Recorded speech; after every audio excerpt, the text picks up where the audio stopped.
Welcome to Weight Loss and Wellness for Real, the podcast where people like you get the practical solutions and support you need to permanently lose the physical and mental weight so you can feel better and live the life you really want to live in the body and mind you really want to be living in. If you're looking to overcome your stress eating, overeating, binging behaviors, and move to a place of food and body freedom, as well as find more meaning and more moments of joy in life, you are in the right place. Hello, everyone. Thank you for tuning in and listening to this episode of Weight Loss and Wellness for Real. We are going to explore one of the biggest underlying causes of overeating, binging, and that is difficulty regulating emotions. I'm excited to get into this episode. I've got lots of practical strategies for you at the end.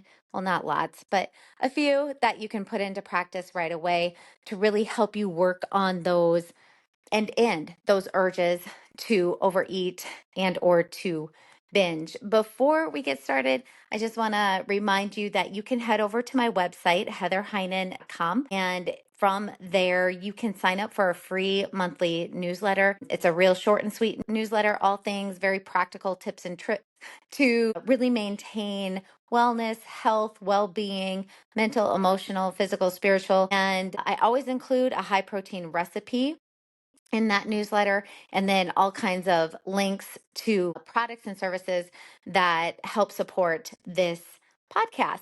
And every time you use one of those links or you buy a product from one of those links, which usually, by the way, gets you a really nice discount, you help support this podcast. So I really appreciate if you're going to do some supplements or try some aminos or try some protein powder using those affiliate links. They're also in the episode description below because that does help support this podcast. And obviously, subscribing to this podcast and leaving a review if it's nice, and also just sharing it with a friend or someone else you think might be interested in this or could find something valuable from this podcast, sharing that. All those things really help me be able to keep this podcast going. All right, let's get back to our topic. So, this idea that one of the biggest causes of overeating, of binging, is difficulty regulating emotions. And I want you to understand emotion regulation is a skill. So, it is absolutely something that can be learned. And if you learn how to regulate your emotions, that means you are able to not experience all the urges and the sort of compelling feelings that make you go to food, that have you overeating, that have you binging. So, learning the skill of regulating emotion is really, really important in all of this. We're going to talk about that. I also want you to understand when I say regulating emotion, sometimes people think that's all about I'm just going to be stoic and neutral all the time.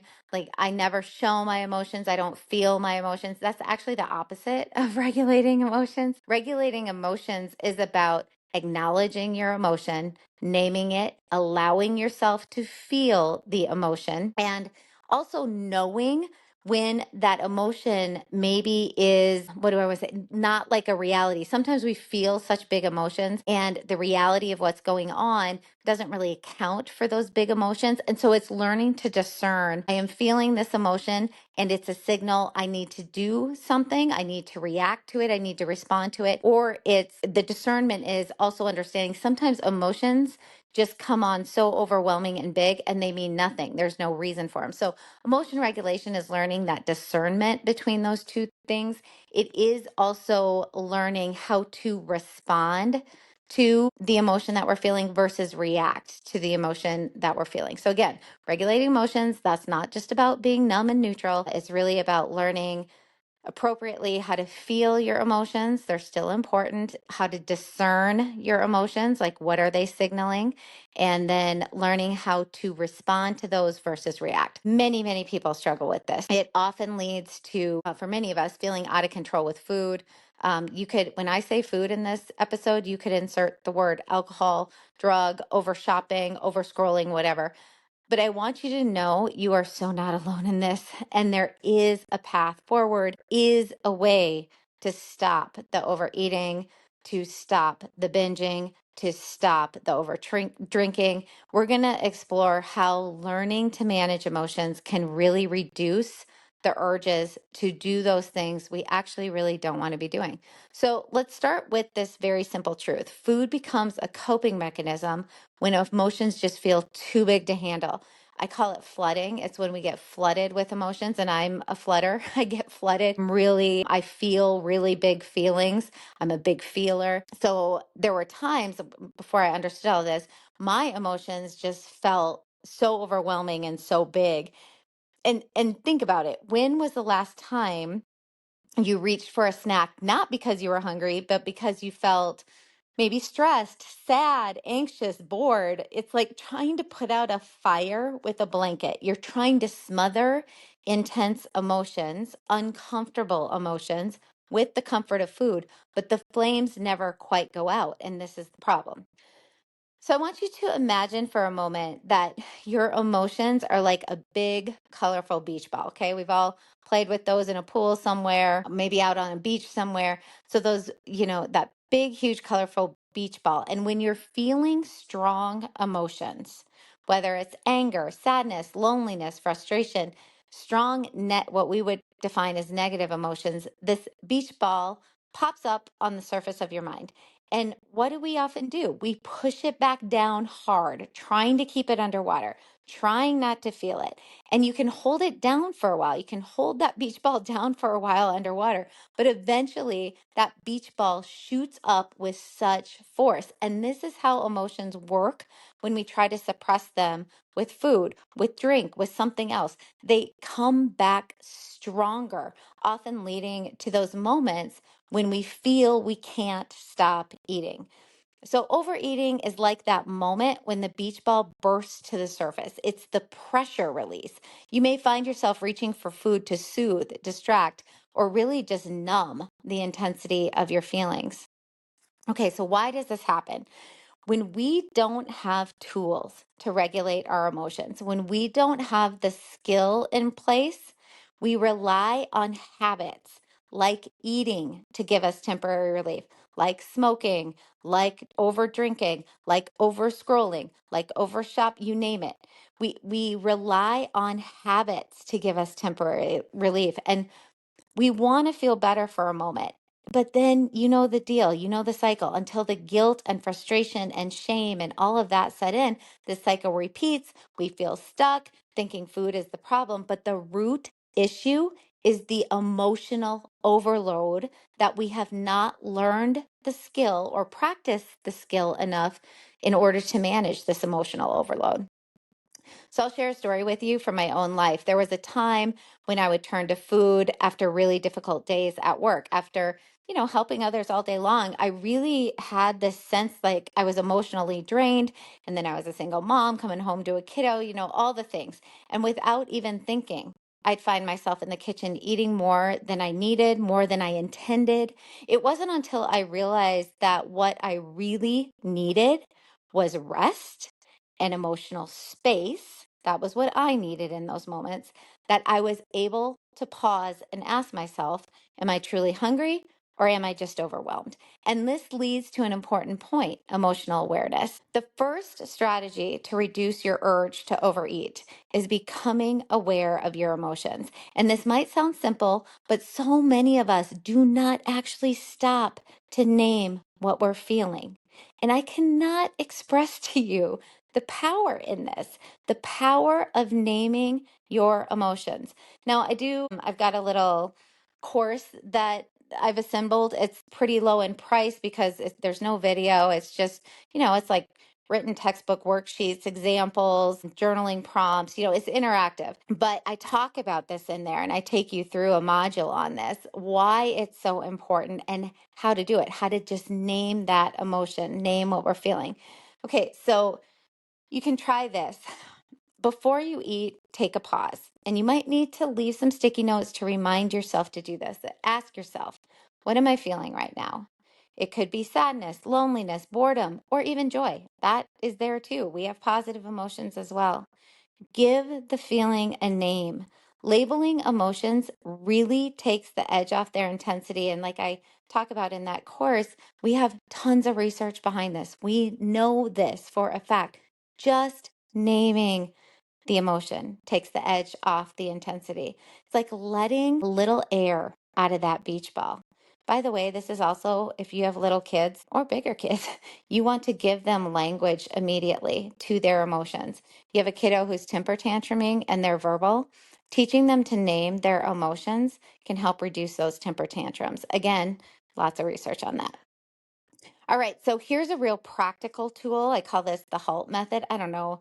It's not mine. I got it from somewhere, but I don't know where. Apologies to whoever came up with this, but I like it. It's called HALT. Hey everyone, just a real quick interruption. I'm really excited to tell you about PhysiVantage, a company I have used for years and years and who I have recently partnered with in an ambassadorship for the podcast. This is one of the highest quality supplement companies out there. And the best part is, I know the owner and his commitment to quality in his products. I actually interviewed the owner, Eric Hurst, on the podcast a while back, and you can hear him talk firsthand about his commitment to quality in episode, I think it was 171, if you're interested. Also, in that one, there was a ton you can learn about aging optimally and performing at your best. I think when people make the decision to add some supplements into their daily habits, they don't think often how important it is to know and vet the companies you are buying from. There is no regulation on supplements. And so when you buy something, you really have no idea what you are getting. You really want to vet the companies heavily so that you know what you are spending your money on and that you're getting exactly what you believe you are buying. So with PhysiVantage, you really don't have to think about it. What you buy is the highest quality of what you can get. I use the PhysiVantage PowerPlex plant-based protein complex. And no, I am not plant-based, but I'm not doing well with dairy right now, and whey protein causes some issues for me. This is something I'm working on. But in the meantime, in order for me to get in my optimal daily protein amount for maintaining lean body mass, keeping my appetite in check, and for athletic performance, I have to supplement with a protein powder, and this is my favorite. I alternate between vanilla and chocolate, and this plant-based protein complex is different than others out there in that it includes all the essential amino acids. So it's like a whey protein, has all the essential amino acids. Most plant-based protein powders don't. It also has creatine and beta-alanine in it. These are huge bonuses. Plus, PhysiVantage plant protein only has a few carbs in it, where most plant protein powders have lots and lots. If you do well with whey protein, then use their whey protein blend. It's also really great. PhysiVantage has lots of great products that you can check out, but another one that I find so helpful for my goals and lifestyle is Redux HP. And this is an all-natural pain relief, which helps to improve recovery from rigorous exercise, supports a healthy inflammation response, combats muscle breakdown, and improves performance. But the best is it's an all-natural way to relieve aches, pains, and muscle soreness. This has saved me from popping ibuprofen for the couple of migraines I was getting twice a month, as well as when I had a big climbing or biking day and would wake up sore. So if you don't know how bad things can get from popping Ibu, do a little research. Avoid Ibu, in my opinion, really important for our health long term. So anyway, using this product instead can be a really great way to lessen pain naturally and inflammation. You can get a discount on any PhysiVantage product by going to physivantage.com. PhysiVantage is spelled PhysiVantage. So like physical advantage, PhysiVantage, and use my code Heather Heynen. Capital HEATHER, capital HEYNEN, all one word, no spaces, Heather Heynen, and you will save some money on any product you choose. I also have a link in the episode description below that you can use. Check it out and see all that they have to offer. It's an acronym to help you check in with yourself before turning to food. So it's a way to remind yourself to do the pause, to check in.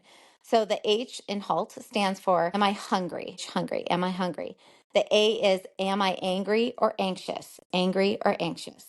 The L is lonely. Am I lonely? The T is tired. Am I tired? If it turns out that you're not truly hungry, but maybe feeling one of those feelings, it's time to explore what you do need. Remember, under every emotion we feel, there's a need. And that's a episode for another time. But under every emotion we have, there's a need. So When you are feeling, if you're not hungry, you want to name the emotion that you are feeling. And by the way, if you have a hard time doing this, again, in that course, I teach you use the feelings wheel. You can just Google feelings or list of feelings. There's a thing called a feelings wheel, but you can Google feelings list and you can just go down the list and read the words to yourself, read the feelings to, I mean, there's thousands of feelings, but pick one that most fits if you just can't come up with it in your brain. So, okay, back to if you're not truly hungry, you've named the feeling, then again, there's always a need under the feeling. So then it's time to explore what you do need. What is the need under the feeling? If you're anxious, you can try a breathing exercise or a short walk to clear your head. You could try a couple somatic tactics, as I've talked about in a previous episode on somatic therapy. If you're lonely, you can text a friend or spend time connecting with a loved one. If you're tired, let yourself rest. I work with a lot of women between about ages 35 to 75. And this is a huge one for women, particularly in the heights of their careers, raising kiddos, maybe taking care of their parents. There's a lot of women my age who are really, really tired and do not allow themselves to rest. I mean, there are men too, but this is just typically who I'm working with in clinic right now. So if you're tired, let yourself rest. Sometimes the best thing you can do for yourself is take a break. Okay, you know you can't get away with me talking about this, but compassionate self-talk, it really is, I believe, one of the biggest keys to emotion regulation. The importance of how we speak to ourselves when urges arise to overeat or to do the thing we don't really want to do is so critical.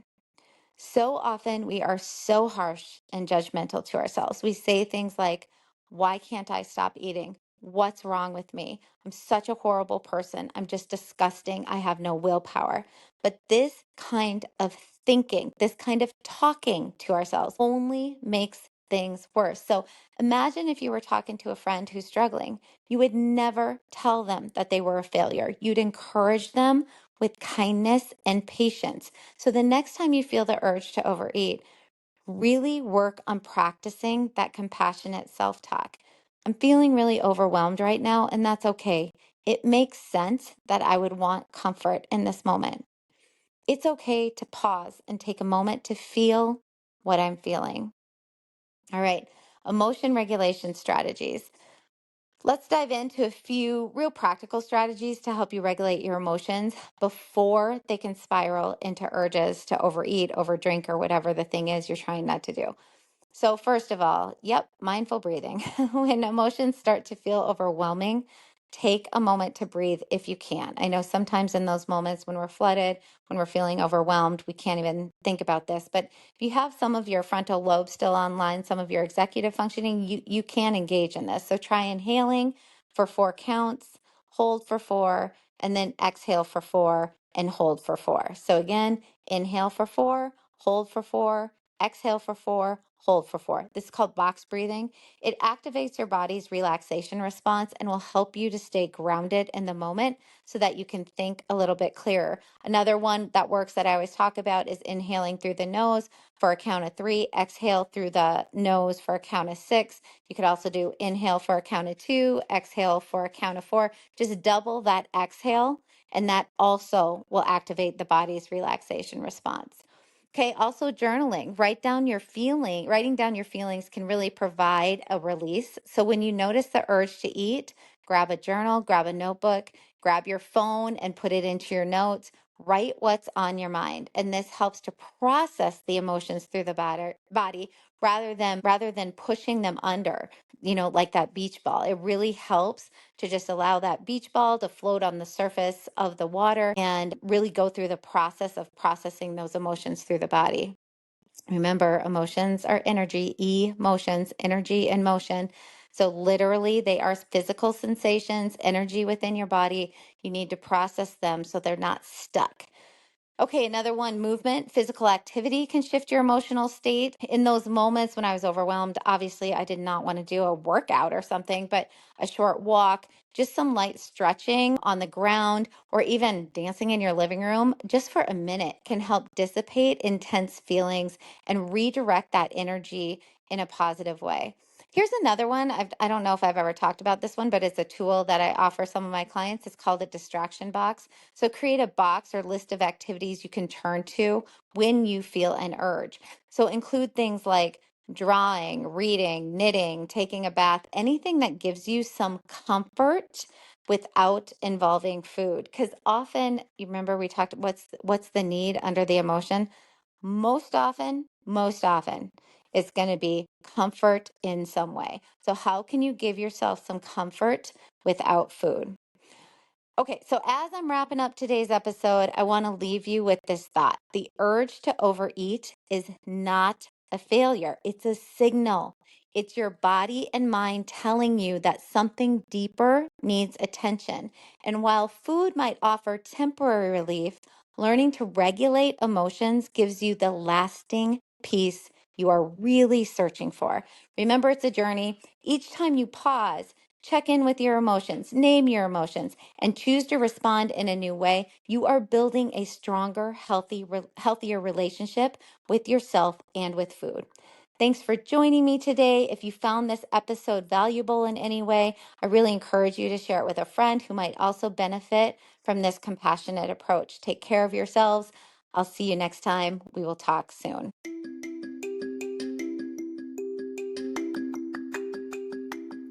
Did you know you can find a lot more help from me on my website?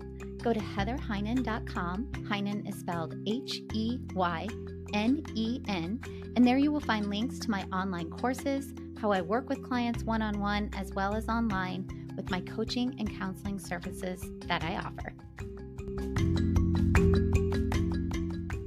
The information in this podcast is intended to provide a broad understanding and knowledge of healthcare topics.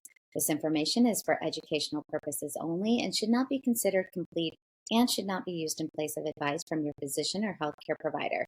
We recommend you consult your physician or healthcare professional before beginning or altering your personal exercise, diet, or supplementation program.